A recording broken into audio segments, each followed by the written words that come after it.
one saddle blanket, a tin of neat's foot oil, a length of fence wire, and 6 months between a Texas cattleman named Clay Tipton and the next supply wagon in the spring of 1891.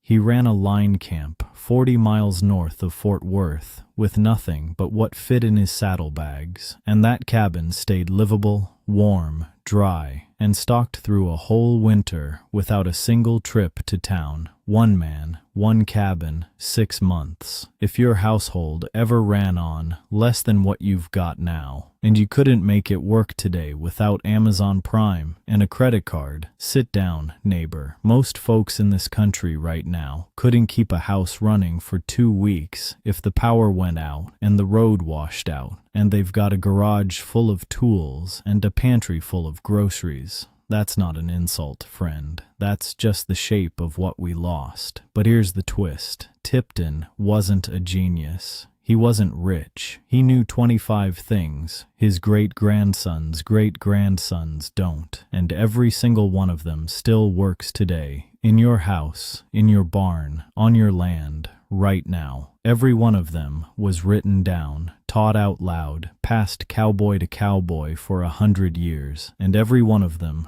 got quietly walked out of American ranch life on a specific date by a specific company because there was no money in you knowing, I'm going to give them all back to you. And number 3 is the one they worked hardest to bury. Some of what I'm about to count down your insurance company has made functionally illegal in your county today, and I'll tell you where the line is when we get there. Some of it, a land-grant university spent 3 years confirming beats what you're paying for at the hardware store right now. And number 3, a trade association classified that one obsolete in 1962, and it never made it back into print. Before we go on, there's something coming for this country, and the news won't say a word about it till it's already on your doorstep. It comes down to one number. 3 days. That's what the stores hold for you. My grandfather Eli's pantry held a winter, and the difference was never money. It was knowing. I'm Amos Miller, 5th generation, on this Texas Panhandle ranch. And before my father died, he made me swear that knowing wouldn't die with me. So I set it down, every word of it, at amosmillershop.com. Links below.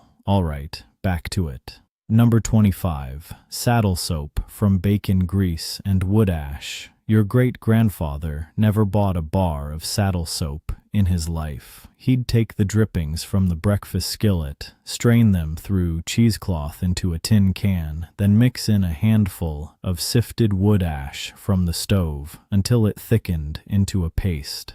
That paste cleaned leather, conditioned it, and waterproofed it better than anything Phoebing sells today for $9 a tin. A spoonful of grease and a pinch of ash did what a whole shelf of leather care products does now. Then Procter & Gamble consolidated the soap market in the 1920s and spent 40 years teaching Americans that homemade soap was crude and dangerous. By 1955, it was a novelty. One skillet, one stove, one tin. That's the leather. Now, the rope that held the gear. Number 24. Breaking in stiff manila rope with neatsfoot oil and a boot sole. New rope off the coil is stiff as a board and will saw your hands raw the first day you use it. Cowboys would coil it loose, dunk it in a bucket of diluted neatsfoot oil for an hour, then run the full length of it under a boot sole on the barn floor, working it back and forth until the fibers softened and the twist relaxed. One afternoon of work, and that rope handled like it had 10 years on it. Today, synthetic rope comes pre-treated and costs triple what manila does, and it melts if it touches a hot pipe or a branding iron. A quart of neatsfoot oil ran 75 cents in 1920 and lasted a decade. One boot, one rope,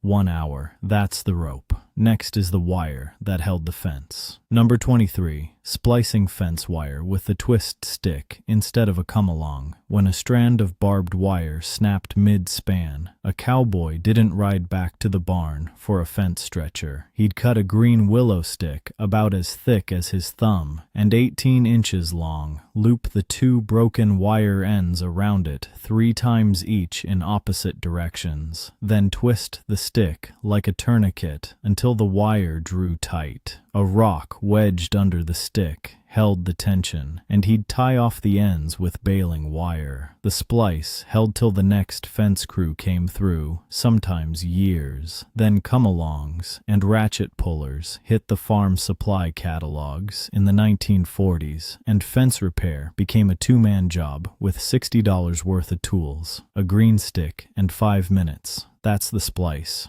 Now the gate that hung without hinges. Number 22. The rawhide gate hinge that never rusted. Metal hinges rusted out in wet years and froze solid in cold ones. A cowboy would take a strip of green rawhide, punch holes in both ends, and lace it through the gate post and the gate frame like a belt through a loop. As the rawhide dried, it shrank tight and held the gate rigid. It flexed just enough to swing smooth and never squeaked or seized. When it finally wore through after 10 years, he'd cut another strip, a scrap of hide, and a knife. Zero hardware. The Sears Roebuck catalog started pushing galvanized strap hinges in the 1920s, and by 1950, rawhide hinges were called primitive in the farm journals. A strip of hide, 10 years, no rust. That's the hinge. Next is the latch that kept the stock out.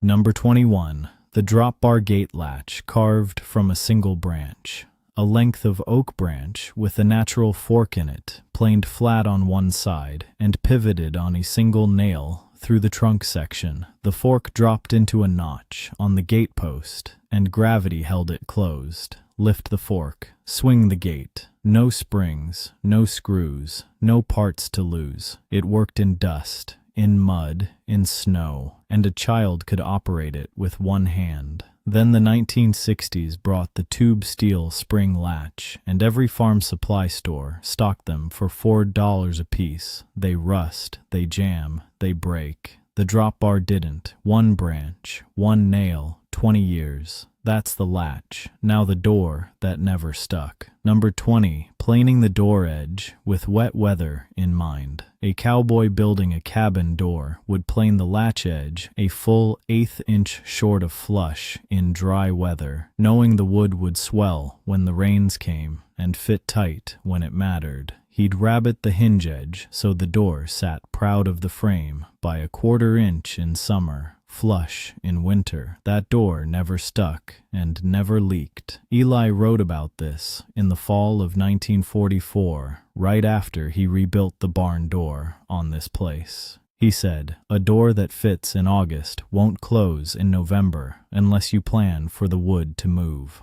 Modern pre-hung doors come sized for climate-controlled houses and swell shut the first wet month you live with them. A plane, a rule, 1/8 inch. That's the door. Now the floor that stayed level. Number 19. Shimming a settling cabin with cedar wedges under the sill logs. Every log cabin settles as the wood dries and the ground shifts. A cowboy would check the floors twice a year and drive thin cedar wedges under any sill log that had dropped. Cedar doesn't rot and compresses just enough to take the load without splitting. The floor stayed level and the walls stayed plumb for 50 years. Then the 1950s brought concrete slab foundations, and the whole idea of a building that moved with the ground got called substandard by FHA underwriters. A wedge, a mallet, twice a year. That's the shim. Next is the window that let light in without letting heat out. Number 18. Oiled paper window panes before glass was common. A cowboy 100 miles from a glacier would soak brown butcher paper in linseed oil until it went translucent, then tack it over the window frame. It let in 60% of the light glass does, kept the wind out completely, and cost a nickel a window. When it tore, he'd patch it with another scrap. Glass didn't get cheap enough for common use in ranch outbuildings until after 1920, and even then, the remote places kept using oiled paper through the Depression because it didn't shatter when a horse kicked the wall. One sheet, one brush, one window. That's the pain. Now the candle that burned all night on one wick.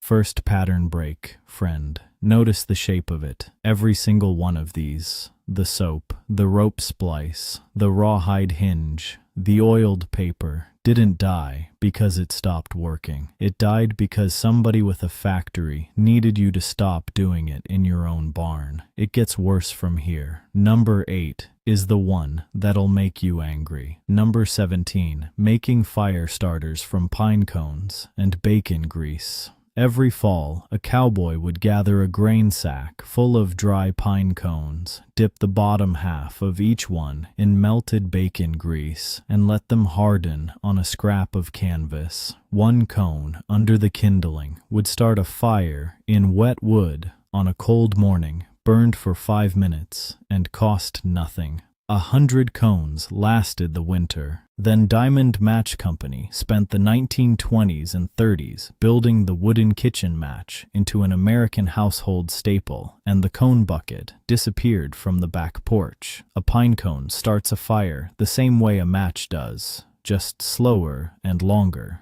One cone, one skillet, 5 minutes of heat.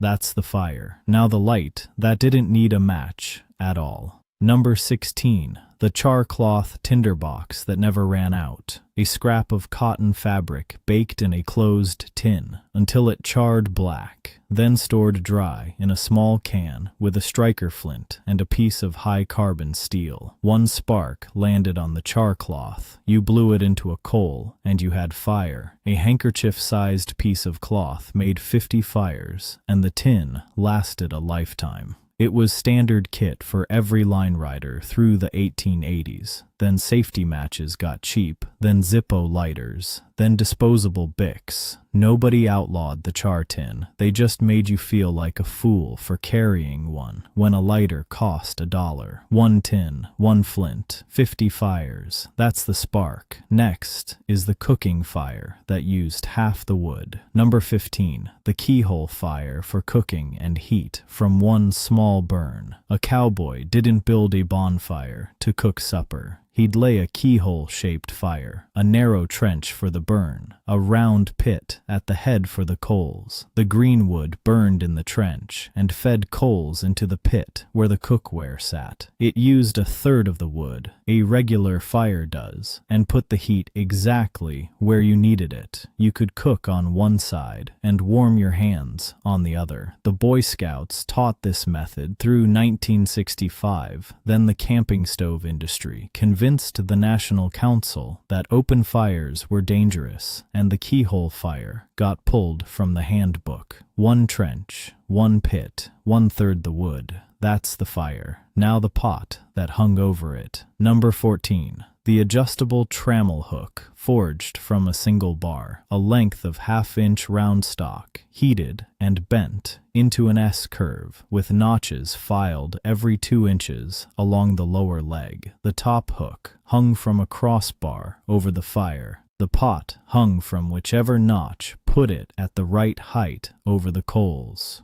Raise it to simmer, lower it to boil. A blacksmith would forge one in an afternoon, and it lasted 100 years. Then the 1950s brought adjustable camp stoves and propane burners, and the trammel hook got called obsolete by the camping supply catalogs. A bar, a file, an afternoon. That's the hook. Next is the skillet that never rusted. Number 13. Seasoning cast iron with lard and heat. not chemicals. A new cast iron skillet came from the foundry, rough and gray. A cowboy would coat it inside and out with lard, set it upside down in a hot oven or over coals for an hour, let it cool, and repeat 3 times. What built up was a polymer layer, harder than Teflon, slicker than anything DuPont ever made, and it never flaked or wore off. You could cook eggs in it without butter, and they'd slide. Then, in 1961, DuPont launched Teflon-coated cookware and spent 20 years telling Americans that cast iron was too much work. A skillet seasoned right lasts 80 years. A Teflon pan lasts 5 and ends up in the landfill. 1 skillet, 3 coats, 80 years. That's the pan. Now the meat that stayed good without a refrigerator. Number 12, jerking beef with salt, smoke, and thyme. A cowboy with more meat than he could eat in 3 days would slice it thin, rub it with coarse salt and black pepper, and hang it over a low smoke fire for 2 days. What came off was jerky, shelf-stable protein that kept 6 months in a saddlebag and didn't need refrigeration. 1 cow made 40 pounds of jerky, and that was 40 pounds of food that couldn't spoil. Then the 1906 Pure Food and Drug Act came in, and by 1920, the commercial meatpacking houses had lobbied home-cured meat into a public health concern. Armour and Swift got the market. University of Wyoming confirmed in 2016 that properly salted and smoked jerky is microbiologically stable past 6 months. 1 cow, 1 fire, 6 months. That's the meat. Next is the grease that made everything else work. Number 11, rendering tallow for waterproofing, lubrication, and light. Every ounce of fat trimmed off a beef carcass went into the rendering pot. Low heat, slow melt, strain through cheesecloth into a crock. That crock sat in the dugout for a year without going rancid. Tallow waterproofed boots, greased wagon axles, seasoned leather, and burned in lamps. 1 steer gave 15 pounds of tallow, and 15 pounds ran a household for half a year. Then in 1911, Procter & Gamble put Crisco on the shelf and spent 60 years telling Americans that animal fat would kill them. Texas A&M confirmed in 2020 that tallow's fat profile is healthier than the seed oils that replaced it. 1 pot, 1 cow, 6 months of grease. That's the tallow. Now the soap that came from it. Second pattern break. You feeling it yet? Every one of these had a factory behind the forgetting. Not a conspiracy, not a plot, just markets doing what markets do. You bought the Teflon pan, so did half the county. That's not on you. Number 10, the ash hopper that made lye for soap and hominy. A V-shaped wooden trough with a small hole at the bottom, filled with wood ash from the stove, set on a slant so rainwater could leach through it. What dripped out was potash lye. Mix that lye with rendered tallow, and you had soap. Soak dried corn in it, and you had hominy. 1 hopper made enough lye for a year. Then Colgate, Palmolive, and Lever Brothers consolidated the soap market in the 1920s and told housewives that homemade lye was dangerous. The hopper came down. 1 trough, 1 season, 1 year of lye. That's the soap. Now the corn that turned into next year's seed.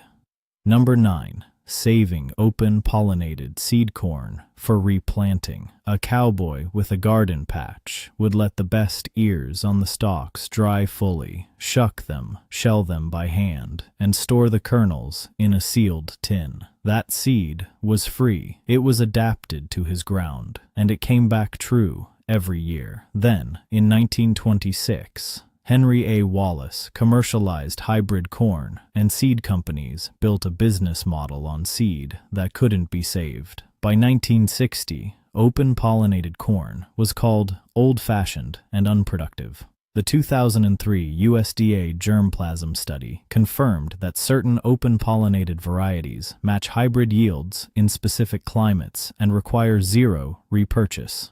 1 ear, 1 tin, next year's crop free. That's the seed. Next is the hay that didn't mold. Number 8. Stacking loose hay with a center pole for airflow. A cowboy stacking hay in the field would drive a 12-foot cedar pole into the ground, then build the haystack around it in a spiral, each forkful angled down and out. The pole stayed in place and created a chimney up the center that let moisture vent out as the hay settled. The stack shed rain, cured properly, and didn't mold. Pull the pole in the spring, and the whole stack could be forked onto a wagon. Then the 1940s brought the small square baler, and the University Extension Services started calling loose hay inefficient. Baled hay molds if you stack it wet. Loose hay around a pole doesn't. One pole, one stack, zero mold. That's the hay. Now the horse that never needed shoes. Number 7. Keeping a horse barefoot on its home ground. A horse raised and worked on the same range develops a hoof thick enough and hard enough to work without iron shoes, as long as it's not pulled onto pavement or hauled across gravel roads. Cowboys running cattle in open country often left their horses unshod, and the horses moved quieter, had better traction on rock, and never threw a shoe in the back 40. Then, the 1930s brought improved rural roads, and the assumption that every horse needed shoes became standard in every vet manual. The 2017 equine hoof study out of Colorado State confirmed that horses worked primarily on native terrain, develop structurally superior hooves when left barefoot, zero shoes, better traction, quieter movement. That's the hoof. Now, the saddle that fit better than a custom rig. Number 6. Saddle fitting with wool shims under the bars. A saddle that didn't sit right on a horse's back would be shimmed with layers of saddle blanket wool tucked under the bars until the weight distributed evenly and the horse didn't flinch when you cinched it. A cowboy could make any saddle fit any horse with a couple of wool scraps and 10 minutes of adjustment. Then the 1950s brought the custom saddle market, and saddle makers started selling the idea that every horse needed its own rig. A saddle cost $200. Wool shims cost nothing. 2 scraps, 10 minutes, perfect fit. That's the saddle. Next is the bridle that never broke. Number 5. Braiding rawhide reins that outlasted leather. A cowboy would cut green rawhide into 1/4-inch strips, braid them into 4-strand or 8-strand reins, and hang them to dry under tension. What you got was reins stronger than leather, more flexible than rope, and they lasted 20 years of daily use in sun, rain, and sweat. When they finally wore through, you braided another set. One hide made 4 sets of reins. Then the tack catalogs started stocking factory leather reins in the 1930s, and rawhide braiding got called a lost art. It's not lost. It just takes an afternoon to learn, and there's no money in you knowing. One hide, 4 sets, 20 years each. That's the rein. Now the bit that didn't cut the mouth. Number 4. The snaffle bit and the bozzle that taught a horse softer than any curb. A young horse learned on a rawhide bozzle hackamore with no bit at all, just pressure on the nose. When it graduated to a bit, it got a smooth snaffle that asked instead of forced. A horse trained that way responded to a whisper and never fought the bridle. Then, the 1940s brought the leverage curb bit, and the Western show circuit made the long-shanked bit standard because it looked impressive. A snaffle costs $12, and a horse trained on it works lighter than any $90 show bit will ever make it. A bossel, a snaffle, a light hand, that's the training. Next is the one they buried the hardest. Number 3. The hand-forged branding iron that never wore out. A cowboy branding cattle used an iron forged from 1/2-inch square stock, the brand shape welded at the end, the handle wrapped in wet rawhide that dried and shrank tight. That iron heated evenly held its shape through 1,000 burns, and never bent or cracked. When he died, his son used it. When his son died, his grandson used it. 1 iron, 3 generations.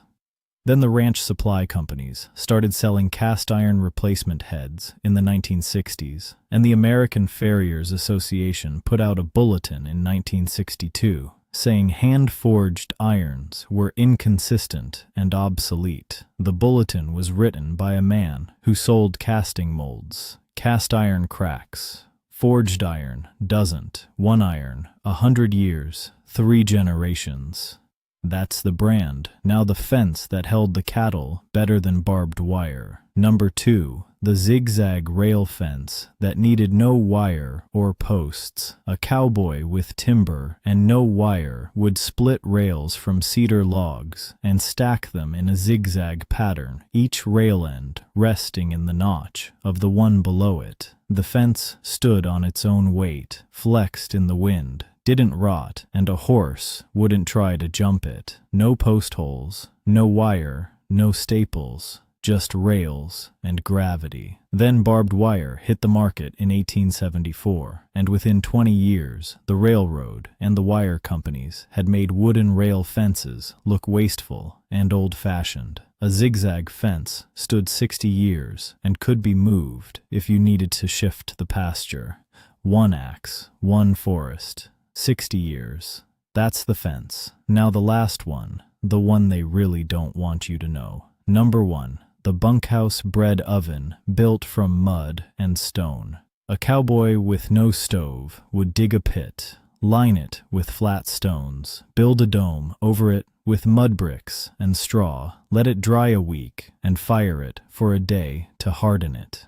That oven held heat for 6 hours, baked bread, biscuits, and beans, and never cracked. A mud oven, built right, lasted 20 years, cost nothing, and didn't need a flue if you built it outside. Then the 1920s brought the cast iron camp stove, and the 1950s brought the propane oven, and by 1970 the idea of baking in mud was called unsanitary. In every county health code west of the Mississippi, the 2015 Adobe Oven Study out of New Mexico State confirmed that a properly built mud oven reaches and holds bread baking temperature more efficiently than a modern home oven. 1 pit, 1 week, 20 years of bread. That's the oven. That's number 1. That's the one they buried hardest, because a man who can bake his own bread doesn't buy a $400 stove. That's the 25. Same hacks Clay Tipton knew in 1891. Same hacks you've got now. This week, pick one. Render some fat, splice some wire, braid some rawhide. That's the whole start. If this pulled something back you thought was gone, tap subscribe. Not for me, because we're pulling buried ranch knowledge back into daylight. And the next one, they'd rather you never relearned, is coming. These hacks didn't fade because they stopped working, neighbor. They faded because there was no money in you knowing. That's the whole story. You've got them now. Go use them.